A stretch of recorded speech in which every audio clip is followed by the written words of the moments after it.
Nahuli ang pamamaril sa isang kapitan ng barangay sa Maynila. Bagong insidente, may natanggap daw na banta sa buhay ang biktima. Makibalita tayo kay Mav Gonzalez.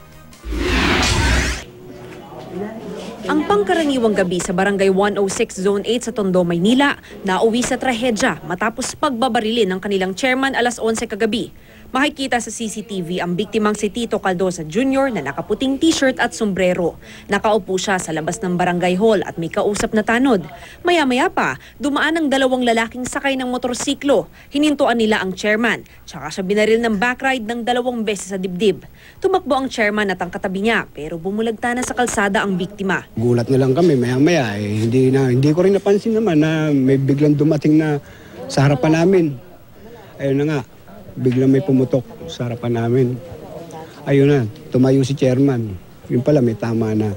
Itinakbo sa Tondo General Hospital ang chairman, pero kalaunan ay pumanaw rin. Sinubukan pang habulin ang mga salarin, pero hindi na sila inabutan.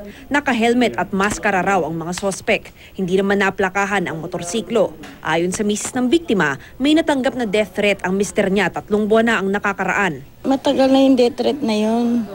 Ngayon, sabi ko sa anak ko, pumunta ka. Ako ano yung death threat na yun. Sabi ng asawa ko, ayaw mo yan. Hindi mo yung death threat na yun. Wala naman ako atraso. Ba't ako magkakaroon ng death threat? Kasi nga nauna si Carpio, yung chairman doon. Sabi namin, ingat ka rin.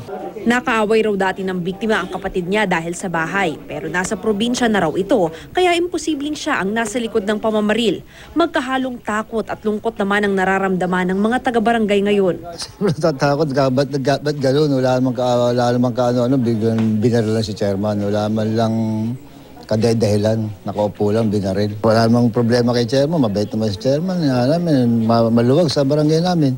Ba't kailangan tirahin nila yan? Wala namang atraso yan. Mabait na tao yan. Napakabait niyan. Bahala ng Diyos sa kanya. Hindi naman natutulog ang Diyos eh. Patuloy na sinisiyasat kung makikilala sa CCTV ang mga sospek habang inaalam ang motibo sa pamamaril. Mav Gonzalez, GMA News.